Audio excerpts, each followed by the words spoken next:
ಎಲ್ಲ ಪ್ರಕರಣಕ್ಕೆ ಸಂಬಂಧಪಟ್ಟಂತೆ ಮಾತನಾಡೋದಕ್ಕೆ ನಮ್ಮೊಂದಿಗೆ ಈಗ ಪ್ರಥಮ್ ದೂರವಾಣಿ ಸಂಪರ್ಕದಲ್ಲಿದ್ದಾರೆ. ಪ್ರಥಮ್ ನಮಸ್ತೆ. ಮೇಡಮ್ ನಮಸ್ಕಾರ. ಹೇಳಿ. ಈ ಎಲ್ಲ ಬೆಳವಣಿಗೆನ ಹೇಗೆ ನೋಡ್ತಾ ಇದ್ದೀರಿ? ರಮ್ಯಾ ಪರವಾಗಿ ತಾವು ಪೋಸ್ಟ್ ಹಾಕಿದ್ದನ್ನು ಕೂಡ ಗಮನಿಸಿದ್ವಿ. ರಮ್ಯಾ ಅವರು ಒಂದು ಖಡಕ್ ಧ್ವನಿ ಎತ್ತಿದ್ದಾರೆ ಅವರಿಗೆ ಬಂದಂತ ಕೆಟ್ಟ ಸಂದೇಶಗಳ ವಿರುದ್ಧ. ಯಾವ ರೀತಿ ಚಿತ್ರರಂಗ ನೋಡ್ಬೇಕು ಅಂತೀರಿ ಇದನ್ನ? ಅಲ್ಲ ಮೇಡಮ್, ಎಷ್ಟು ಅಶ್ಲೀಲ ಕಾಮೆಂಟ್. ಮೇಡಮ್ ಒಂದು ಹೇಳ್ತೀನಿ ಕೇಳಿ, ನಾವ್ ಅದನ್ನ ನೋಡಕ್ಕೆ ಹೆಂಗಸರಾಗ್ಲಿ ಸರಿ ಗಂಡಸಾಗಿ ನೋಡಕ್ಕೆ ಎದುರ್ಕೊಳ್ತೀವಿ. ಆ ಮಟ್ಟಕ್ಕೆ ಬಂದಿರೋದನ್ನ ಅವರು first of all screen shot ಹೊಡೆದು ಹಾಕ್ಬೇಕು ಅಂದ್ರೆ ಅವರು ಯಾವ ಮಟ್ಟಕ್ಕೆ ಅವ್ರು ನೋವಾಗಿರ್ಬೇಕು ಯೋಚನೆ ಮಾಡಿ. ಎಲ್ಲದಕ್ಕಿಂತ ಹೆಚ್ಚಾಗಿ ಅರ್ಧ ಗಂಟೆಯಿಂದ ನಮ್ಮ ಮೇಲೆ ಬೇರೆ ಬೆಳವಣಿಗೆ ಆಗಿದೆ. ನಮ್ಮಲ್ಲಿ ಬಹಳ ನೊಂದ್ಕೊಂಡಿದ್ದಾರೆ. ದಯವಿಟ್ಟು ಬೆಂಗಳೂರು ಬಿಟ್ಟು ಬಂದ್ಬಿಡಿ. ಮಾಡೋದು ಅದೇನ್ ಸಿನಿಮಾ ಯಾರಿದೆ ಕೈ ಕೊಟ್ಬಿಟ್ಟು ಬಾಯಿ ಮುಚ್ಕೊಂಡು ಊರಿಗೆ ಬಂದ್ಬಿಡಿ ಅಂತ ಹೆದರ್ಕೊಂಡ್ಬಿಟ್ಟಿದ್ದಾರೆ ನಮ್ಮ ಅಮ್ಮ ಡ್ಯಾಡಿ ಎಲ್ಲ. ಇದು ತುಂಬಾ ಕಷ್ಟ ಮೇಡಮ್. ಒಂಥರ ಇದು ಹೆಂಗಾಗೋಗಿದೆ ಅಂದ್ರೆ ಒಂಥರ ಮಾಫಿಯಾ ತರ ಆಗೋಗಿದೆ. ಏನ್ ಹೇಳಿದ್ರು ಸೋಷಿಯಲ್ ಮೀಡಿಯಾ ಡ್ಯಾಮೇಜ್ ಮಾಡಿದ್ರು, ವೈಯಕ್ತಿಕ ಡ್ಯಾಮೇಜ್ ಎಲ್ಲ ಆಗೋಗ್ತಾ ಇದೆ. ಅಲ್ಲಿ ತುಂಬಾ ನೊಂದ್ಕೊಂಡಿದ್ದಾರೆ. ಪೋಸ್ಟ್ಗೆ ಇನ್ವೆಸ್ಟ್ ಮಾಡ್ಬಿಟ್ಟು ಈ ಸೂಕ್ಷ್ಮ ಜನಕ್ಕೆ ಅರ್ಥ ಆಗಲ್ಲ ನಾನು ಏನ್ ಮಾಡ್ತಾ ಇದ್ದೀನಿ ಮೇಡಮ್. ಹೆದರ್ಕೊಂಡಿದ್ದಾರೆ. ಸೊ ಈ ಮಟ್ಟಕ್ಕೆ ಆಗೋಗಿದೆ. ನನಗೆ ಸಾಕಪ್ಪ ಅನ್ನಿಸ್ತಿದೆ ಸಿನಿಮಾ. ನಿಜವಾಗ್ಲೂ ಸಿನಿಮಾನೇ ಸಾಕಪ್ಪ. ಒಂದು ಅಟ್ಲೀಸ್ಟ್ ಒಂದು ಸಿನಿಮಾ ಮಾಡಿದ್ರೆ ಕನಿಷ್ಠ ಉದ್ಯಮ ಊಟ ಮಾಡುತ್ತೆ ಮೇಡಮ್. 100 ಕುಟುಂಬ ನಡೆಯುತ್ತೆ. ಸೊ ನಾನು ಅಟ್ಲೀಸ್ಟ್ ನಾನು ಏನೋ ಬದಲಾಯಿಸ್ಬಿಡ್ತೀನಿ ಅಂತಲ್ಲ ಮೇಡಮ್. ಅಟ್ಲೀಸ್ಟ್ ಈ ಧ್ವನಿ ಎತ್ತಿದ್ರು ಈ ಮಟ್ಟಕ್ಕೆ ಹತ್ತಿಕ್ಕೋ ಪ್ರಯತ್ನ ಆಗುತ್ತೆ ಅಂದ್ರೆ ಪ್ರಥಮ ಅಥವಾ ಹತ್ತಿಕ್ಕೋ ಮಾತಾಡ್ತೀವಿ ಅಂದ್ರೆ ತಮ್ಗೇನಾದ್ರೂ ಬೆದರಿಕೆ ಕರೆಗಳು ಆ ತರದ್ ಬಂದಿದ್ಯಾ? ಭಯಮುಕ್ತ ವಾತಾವರಣ ಬೇಕು ಅಂತ ಹೇಳಿದ್ರಿ ಪೋಸ್ಟ್ ನಲ್ಲಿ. ಸರಿ, ನಮ್ದೆಲ್ಲ ಬಿಡಿ. ನಿಮ್ ಕಣ್ಣಿಗೆ ಏನ್ ಕಾಣುತ್ತೆ? ನೀವೊಬ್ಬ ಮಾಧ್ಯಮ ಅದೆಲ್ಲ ಬಿಟ್ಟು ನೀವು ಹೆಣ್ಣಾಗಿ ರಮ್ಯಾ ಅವ್ರಿಗೆ ನೋವು ಏನ್ ಕಾಣುತ್ತೆ ನಿಮ್ಗೆ ಗೊತ್ತಿದೆ ಮೇಡಮ್. ನಾನ್ ಯಾರ್ದು ಏನು ಹೇಳಕ್ಕೆ ನಮ್ಮಲ್ಲಿ ಹೆದರ್ಕೊಂಡ್ಬಿಟ್ಟಿದ್ದಾರೆ ಮೇಡಮ್. ಈಗ ಸಾಕಪ್ಪ, ಬಾಯಿ ಮುಚ್ಕೊಂಡು ಬೆಂಗಳೂರು ಬಿಟ್ಟು ಬಾಯಿ ಮುಚ್ಕೊಂಡು ಎತ್ತ ಅಂತ ಹೇಳ್ತಾರೆ. ಆಯ್ತು ಅದೇನೋ ಮಾಡ್ತೀವಿ, ಬಾಯಿ ಮುಚ್ಕೊಂಡು ಎತ್ತ. ನಾನು ಏನ್ ಮಾಡ್ಲಿ ಹೇಳಿ? ಅರ್ಧ ಗಂಟೆಯಿಂದ ನಡೆದ ಬೆಳವಣಿಗೆ ಅಲ್ಲ. ಈಗ ಪ್ರಥಮ ಈಗ ಆಗ್ತಾ ಇರೋ ಬೆಳವಣಿಗೆಯಲ್ಲಿ ತಾವು ಒಂದು ಭಯದ ಬಗ್ಗೆ ಮಾತನಾಡ್ತಾ ಇದ್ರಿ. ಮತ್ತೊಂದು ಕಡೆ ಇದಕ್ಕೆ ಸಂಬಂಧಪಟ್ಟಂತೆ ವಿಜಯಲಕ್ಷ್ಮಿ ಅವರ ಪೋಸ್ಟ್ ಗಮನಿಸಿದ್ರ ತಾವು? ಏನಂತ? ವಿಜಯಲಕ್ಷ್ಮಿ ಅವರು ಅಂದ್ರೆ ಮೌನದ ವಿಚಾರಕ್ಕೆ ಮಾತನಾಡಿದಾರು. ಮೌನವಾಗಿರೋದು ಒಳ್ಳೇದು ಅನ್ನೋ ಅರ್ಥದಲ್ಲಿ ಮಾತನಾಡಿದ್ದಾರೆ. ತಮಗನ್ಸುತ್ತಾ ಈ ಬೆಳವಣಿಗೆಗೆ? ಮೇಡಮ್ ನನಗೆ ವಿಜಯಲಕ್ಷ್ಮಿ ಮ್ಯಾಮ್ ಬಗ್ಗೆ ಅಪಾರವಾದ ಗೌರವ ಇದೆ ಮೇಡಮ್. ಅವರೊಂದು ನನಗೇನಂದ್ರೆ ಅವರು ಈತ ನೋವು ಎಲ್ಲ ಹತಾಶೆ ಎಲ್ಲ ಅನುಭವಿಸಿದ್ದಾರೆ.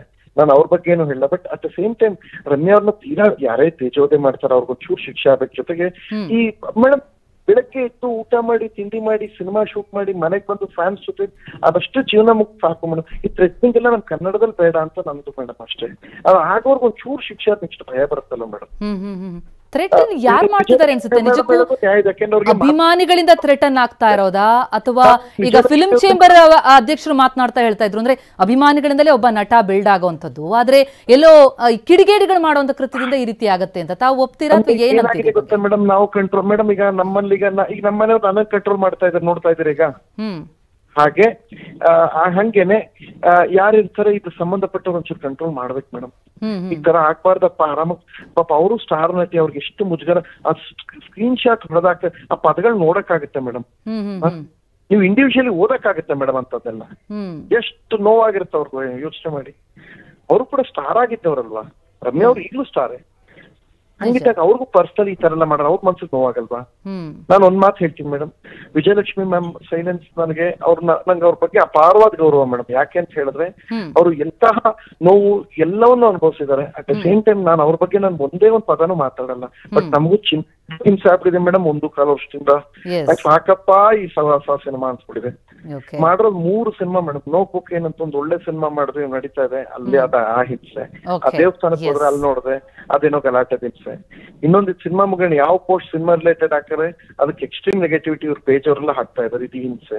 ಇದೆಲ್ಲ ನೋಡ್ಬಿಟ್ಟು ಸುಮ್ನೆ ಬಂದ್ಬಿಡಪ್ಪ ದಯವಿಟ್ಟು ಯಾವ್ದು ಬೇಡ ಅಂತ ಇದ್ದಾರೆ. ಥ್ಯಾಂಕ್ ಯು ಸೋ ಮಚ್ ಟಿವಿ9 ಜೊತೆ ಮಾತನಾಡಿದಕ್ಕೆ. ಎಸ್, ಹಾಗೆ ಗೃಹ ಸಚಿವರು ಕೂಡ ಮಾತನಾಡಿದ್ದಾರೆ. ನಟಿ ರಮ್ಯಾಗೆ ದರ್ಶನ್ ಫ್ಯಾನ್ಸ್ ಬ್ಯಾಡ್ ಕಮೆಂಟ್ ವಿಚಾರಕ್ಕೆ ಸಂಬಂಧಪಟ್ಟಂತೆ ಏನ್ ಹೇಳಿದ್ದಾರೆ ಪರಮೇಶ್ವರ್, ಕೇಳೋಣ ಬನ್ನಿ. ಸೋಷಿಯಲ್ ಮೀಡಿಯಾದಲ್ಲಿ ಈಗೆಲ್ಲ ನಾವು ಮಾನಿಟರ್ ಮಾಡ್ತಾ ಇದ್ದಾರೆ.